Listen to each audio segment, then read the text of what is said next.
It's my great pleasure to introduce to you all Dr. Alan Finkel, Australia's preeminent scientific thought leader on all things to do with energy. Dr. Alan Finkel, welcome to our Seeley International Summer Season Launch event for 2022. John, it's a pleasure to be speaking to you. And as you and I were just chatting offline, it's not the first time we've engaged, and I think very highly of Seeley International. I'm looking forward to the discussion. Let's jump in. Last year, you wrote a highly acclaimed essay, which was entitled Getting to Net Zero, or Getting to Zero. So what are the biggest challenges that we as a nation need to address in order to achieve our national net zero emissions goals? The first thing is to acknowledge that the challenge is huge. It's huge for Australia. It's even bigger for the rest of the world because we're actually a little bit ahead of the global average. We're doing quite well. But if you look at the averages, then I'm going to give you a scary number just to get the conversation going, and then we'll talk about making things good. Here's the scary thing. If you went back to 1990 and you looked at energy consumption, I'm not just talking about electricity, I'm talking about petrol in cars and coal for industry and natural gas for heating buildings. Electricity is only about a fifth of the delivered energy. Depends on the country, but globally it's about a fifth. It's a little bit more than that in Australia. If you look at all the delivered energy, 87% came from burning oil, coal and gas, the fossil fuels. Yep. Take the clock forward 31 years to 2021, that 87% has come down to 83%. Wow. It's not a big drop, is it? Not a lot. 28 years left between now and 2050. Yes. We get rid of the bulk of those remaining 83 percentage points, which sounds impossible, but it's not, because we're going to rely on solar and wind more than anything else, because the clear approach is to electrify everything. Sure. Where you can't electrify it, use hydrogen, because often the electrons, magical as they are, often the electrons won't be quite sufficient for, especially when you need a high density stored energy source or for chemical purposes. Yep. So we need to replace coal in steel making. Hydrogen can replace it as a chemical in steel making. And sometimes you need a high density fuel for big ships and big long haul trucks. And that's where hydrogen made from electricity will do it. So it is a case of electrify everything. Back in 1990, there was no solar and wind to speak of. Yep. But now it's about 5% of global energy use. Mm-hmm. And so if we're increasing off that, we're increasing off a tangible base, whereas in 1990, it was nothing. And solar in the last 2 decades has been increasing by a factor of 16 per decade, and wind by a factor of 4 or 5. Yep. So it's all moving in the right direction, but it'll get harder as it gets out of the advanced economies into the developing economies. Sure. So it's electrify everything. Solar and wind will do the heavy lifting, and they have to be supported by batteries, transmission lines, gas for firming. Yes. And digitalization of the grid. So interesting you mentioned gas, and I think that's one of those, because it's a fossil fuel, sometimes Australians get the impression that we need to get away from gas very quickly. I've noticed the current government has made acknowledgements that even coal and certainly gas will be part of our energy mix for decades to come. Is that correct? Is that your view? Look, I think so. And it is the case that there's a lot of hostility towards gas. There's uniform hostility towards coal. Sure. A lot of that transfers to gas. Interestingly, most people would say that Germany is one of the leading lights in ambition to decarbonize. Yes. They're getting out of nuclear, which is probably not helpful from the point of view of decarbonizing. They're also getting out of coal, but they are firmly committed for decades to be using gas to actually unlock the potential of solar and wind. When we talk about using gas in future in Australia, it's not gas to replace coal. What people have to understand is it is gas to firm up the solar and wind. In other words, to unlock the potential of solar and wind. Yes, we need batteries, but for those long duration pauses, the Germans have got a wonderful word called Dunkelflaute, which means dark doldrums, where you've got not much sun, not much wind. Right. We need that. So gas has a role. There's no question of it. No, that makes sense. Well, we have to focus on the right sector of the economy, and it is clearly energy. The clean energy transition is where the heavy duty lifting will be done. 72% of all emissions come from fossil fuel use, primarily for energy, occasionally as chemicals. So we need to replace that. And we've got to do this transformation intelligently. Yeah. And the important thing is not to shut the old technologies prematurely. Yes. Yeah.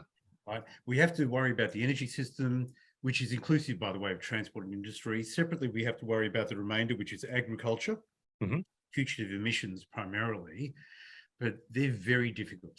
They're too difficult. No one's truly grappling with them yet. There are food additives for cattle and sheep to reduce their methane emissions, but they've got a long way to go before it becomes significant, or synthetic meats and things like that. So it's not going to happen naturally. If you think about the transition from being an economy 250 years ago that only used wood and manure and other things for heating, to one that used coal and then brought oil into the mix and then brought natural gas into the mix, that happened naturally. Governments didn't have to incentivize it. Coal, oil, natural gas, they were liberating. And more important, I guess, they were enabling. And each of them brought different characteristics, which was a real benefit to the system, and investors piled on and end users got into it.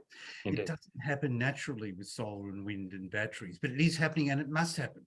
Yes, indeed. So we are now looking at a transformation where governments have to incentivize the transition. And I choose my words carefully.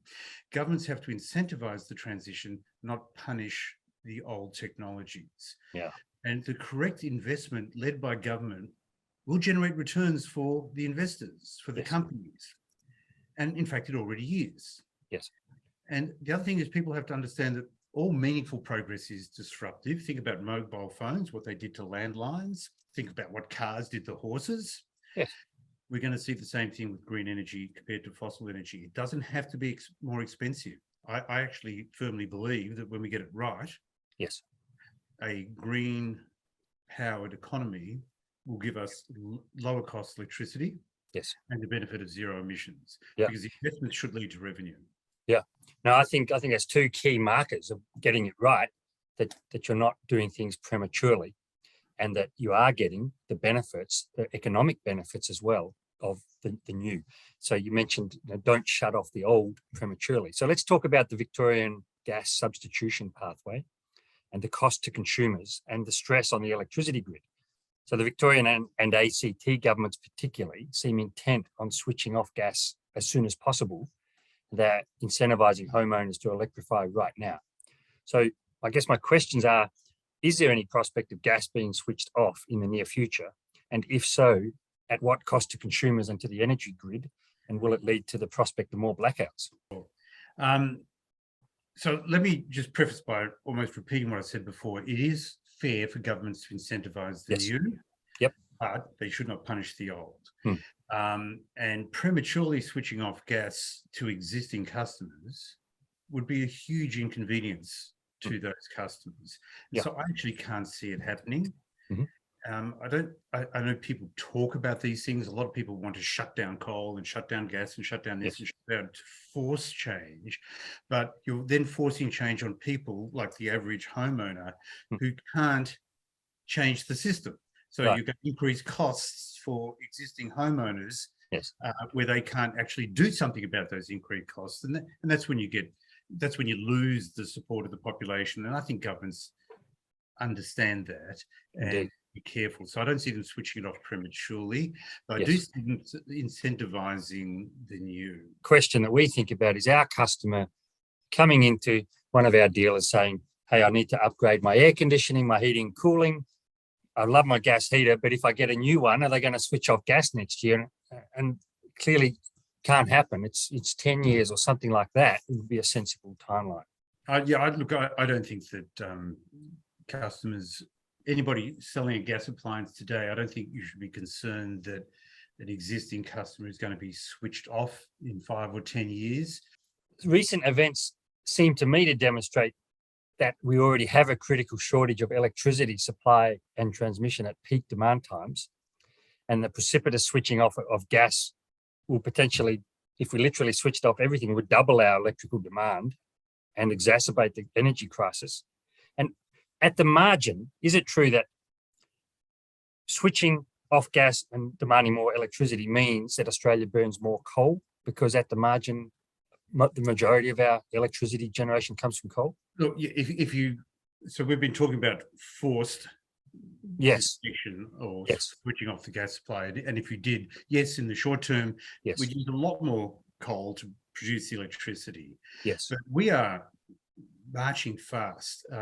Australia's already been doing very good. By 15 years from now, if you look at what Queensland's doing, what the federal government's doing, and New South Wales and Victoria and South Australia, Tasmania's already there.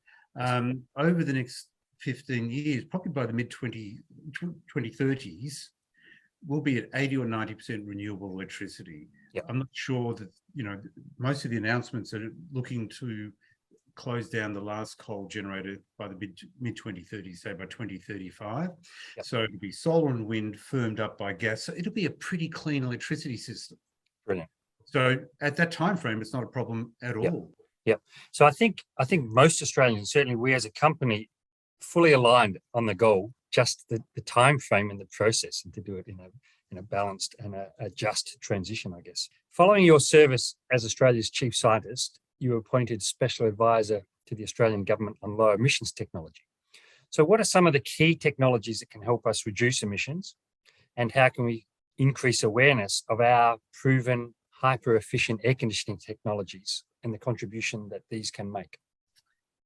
Okay, so in the low emissions technology roadmap, we created a little portfolio of prioritized technologies, and that portfolio included ultra low cost solar.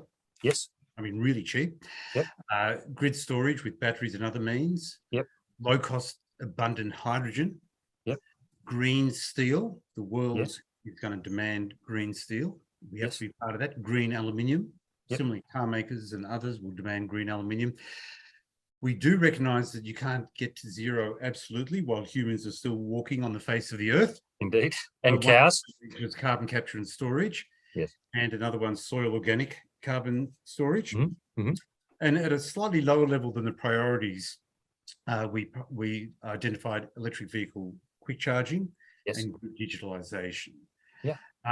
Air conditioning is one of the big loads in Australia, so hyper efficient air conditioning is important. We've already talked about the magic of your air conditioners, and so we need to ensure that all air conditioners going onto the market have a high coefficient of performance, as high as reasonable.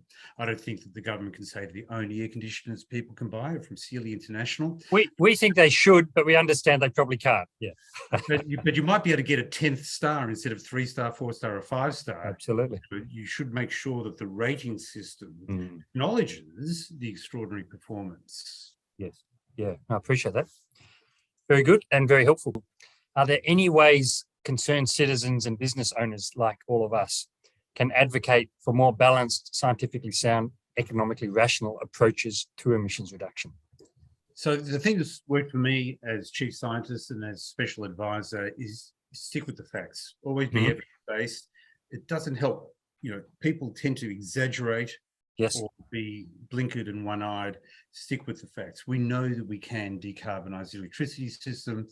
Yes. What's required is to do it intelligently and focus on what works. Grid electrification with solar and wind and batteries and transmission lines. It's not enough to have solar and wind. You need the batteries and you need the transmission lines. Absolutely. Yeah. The fifth thing is the gas for firming. Yes. Yeah. Overarching, you need the digitalization. So you could say there's 6 things you need. You need solar, you need wind, you need batteries, you need transmission lines, you need gas for firming, and you need digitalization of the system. Yep. Well, Dr. Finkel, thank you so much for your time and for the wisdom you've shared with us. I can see why you have been Australia's chief scientist, and I personally wish you still were, but I'm sure you'll continue to have a really positive influence on this important debate nationally and internationally. So thanks again for your time today and for the insights you've shared with us. And good luck for your meeting. Thank you, John. Bye. Thank you very much, Dr. Bye-bye.